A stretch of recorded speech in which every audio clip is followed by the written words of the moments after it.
Today on the Transplant Helper, I'm going to attempt to answer a viewer's question. What do you mean when you say, stay stronger, friends? Stay stronger, friends. Stay stronger, friends. Stay stronger, friends. Stay stronger, friends.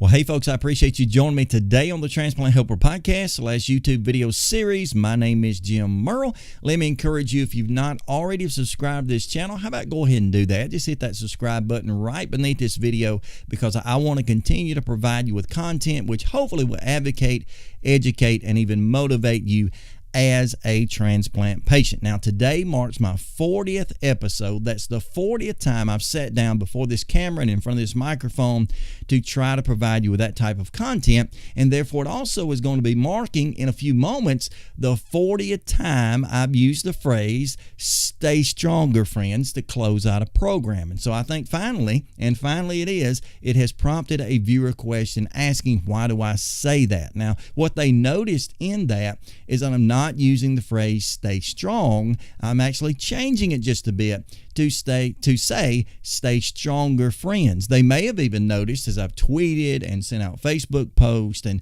just other places on social media, I oftentimes hashtag my comments with the words stay stronger. Run together the word stay and the word stronger with capital letters, but nevertheless, stay stronger. So why do I do that? Well, it's for good reason. It means something to me. It's significant. And maybe you figured that out, but maybe not. And so today's program is about explaining that, but not just to explain it from my perspective, but hopefully to allow you to take that explanation and to think it through, to apply it in your life, and as I'm saying, stay stronger in your life as a transplant patient. Now let's jump right in. I'll give you a threefold explanation as to what I mean by that, and you apply it in the best way that you can. Number one, when I say to you at the end of a program, stay stronger, friends, what I'm really implying in the beginning is you need to stay stronger physically. Stay stronger physically. And there's great reason for that you can already imply and understand, and that is that we as transplant patients, at least the majority of us, when we receive our gift of transplant, that blessed gift that we have, the greatest physical gift most likely we've ever received, that is a chance at life to be stronger, with that ER, than we've maybe even ever been before. I personally was a congenital heart patient. That is, I was born with a heart defect, and if you know my story, that was corrected, at least the best it could be, 1975 at 6 months old, and I lived a pretty good life from that point forward, at least up into my 30s when I started having problems and eventually needed a heart transplant. But in the intermediate of that, between 6 months and between the mid-30s or so, I lived pretty good, but I never had the strength, I never had the agility, I never had the endurance, I never had the ability to run and to jump and to play in many ways like my peers, like other children did.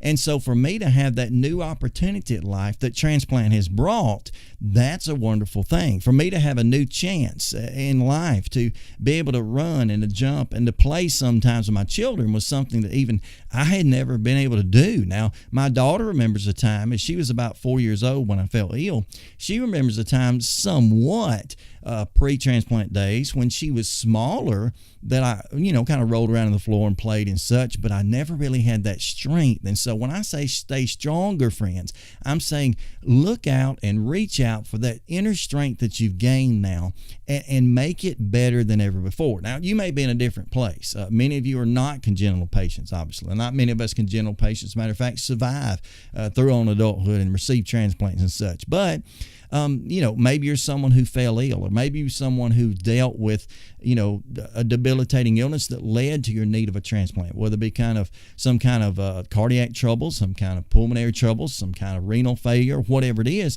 That probably took a toll on your life for a period of time, whether it be long or short, where you began to lose your strength, like I'm talking about, lose your ability, and you're looking forward to a time when you can get stronger in that. So let me encourage you, if you've not already made it to that place, find a way to get to that place. Take your medications on time, every time. Make sure that you're involved in a good diet program. Now, I've got videos that I can link to that where I talk about what I do as far as my diet to make sure I can meet my goals. But make sure you're involved in a rigorous exercise program, whatever the doctor prescribes in that. That's where you need to be getting your advice anyway, but just make sure you're doing something, because you want to be getting and gaining strength all the way. Don't accept the way you were pre-transplant. Don't accept what you used to be, or don't just reach for trying to get back up to a minimal standard. Try to get stronger every day. So number one, I'm talking about staying stronger physically. Number two, I'm also talking about staying stronger emotionally. Staying stronger emotionally. And you know as well as I do that transplant of any kind, whether it's heart, lung, liver, kidney, pancreas, whatever it is, it takes a toll on you, especially the major organs, like the main ones I just mentioned, the hearts, the lungs, the livers, and kidneys. They take a major toll on your life. And why those organs are not working properly, I mean by that your birth organs, why they're not working properly, why they're failing, while you're enduring all those things, that brings you to a trying time in life. There's no doubt about it. But post-transplant, if you made it that far, if not, I'm just kind of giving you a warning and a heads up. Post-transplant, although life is better, it's not perfect. Things are not absolutely perfect, not on the physical side, but even not on the emotional side. There's so many emotions that we deal with, so many things that go through our minds and that work on us on a daily basis. And I've already mentioned that. As a matter of fact, I'll link to last week's program, which, by the way, I appreciate all of you who gave feedback and who viewed that program. If you've not already seen it, it'll be linked in the corner and the show notes below. Go ahead and watch it, about the emotional experience. We deal with grief. We deal with sadness. We deal with happiness. We deal with determination. We deal with just an overflow of emotions, and it takes being stronger, post-transplant especially, to be able to handle that. I think that's why. I don't know if you dealt with this, but at least I did. And everybody that I know that's been through the transplant process at UAB Hospital, that's my transplant center. But we had to go through pre-transplant an emotional evaluation of sorts. That is, we went for psychiatric evaluations to sit down, and where they put us through a grueling test series. I think it was about 3 or 4 hours long, where they asked us tons of questions and made us, if you will, kind of play games at the time, but we're really messing with our minds to see if we had what it took to stand under pressure, to stand under stress. And I don't know exactly why they did that, but I kind of know in hindsight now, because being a transplant patient is a stressful, a burdensome, a troubling time, pre or post. Now, whether it's the fear of death on the one hand, or on the other side of that, not knowing how to live life. It's an emotional roller coaster, as someone said, and I would agree with that. Things will change over time. And even as far as depression, I hadn't talked about that on this particular series yet, but I'll admit I've dealt with a level of, and continue to deal with, to that extent, a level of depression. Even though I'm doing well, just a level of depression. I don't know if it's partly the meds or just partly the situation of not ever quite reaching my goals that I want to. I don't know what all it is, and I'll talk about that later, but you know, a lot of us deal with that. A lot of us deal with issues even as severe as that. And so stay stronger emotionally. You've got to keep your, as we say sometimes, you've got to keep your head in the game, and allow people around you to rally around you. Your care teams at the clinics, especially your family, your friends, to rally around you and help you along the way in that area. So stay stronger physically, stay stronger emotionally. And then thirdly here, you need to be willing to stay stronger spiritually. Stay stronger spiritually. Now, you know as well as I do that most of us, not all, but most of us, if we've ever been spiritually minded, religiously minded, godly minded, or faithful toward God, whatever it is, no matter what you might claim your religion is, there's only one religion, that's God's, by the way, but it doesn't matter where you fall on that. At some point around your transplant, more than likely, as these trials arose, pre and post, many times and most times people turn and at least start looking around for God in this. You know, what's going on? How can I find strength? How can I find courage? How can I find what it takes to get through this process? That's your spiritual side. That's the emptiness that you have for God that I hope is there among all of us, and I think is among all of us, whether we're aware of it or not. But That's why more times than not, even though people are not so spiritual, and they ought to be, but even though they're not so spiritually minded, you let them fall ill, you let them give it in a life or death situation, facing something like transplant, all of a sudden words start coming out of their mouth like, please pray for me. Please go to God on my behalf. And people who are standing around their bedside start saying, you're in my prayers. I'm praying for you. I'm thinking of you. I'll lift your name up, and on they'll go.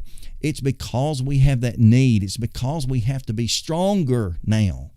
Now, how do we gain that strength? There's no doubt about it, and this is not what this program is really generally about, but the only way to gain strength spiritually is by going to the only spiritual source we have, and that's just to pick up, and I'm going to reach for mine, or several of mine, but just to pick up the Bible. Pick up the Bible, study it, read it, obey it, and apply it. That's what we have to do. We've got to turn to God for that strength, for that comfort, to find that spiritual place where we need to be, and that's in Him, so that we can have His protection, so that we can have His comfort, and inside of that, understanding that God's ways, as even stated in this book right here, God's ways are not always our ways. And so we may not have the physical recoveries. We may not have the physical successes that we hope. We may have those emotional down times, but spiritually, that is what's in the midst of us that directs us toward God and God toward us. That has to be right. We've got to be right in the side of spiritual things, whether we ever get right physically or emotionally.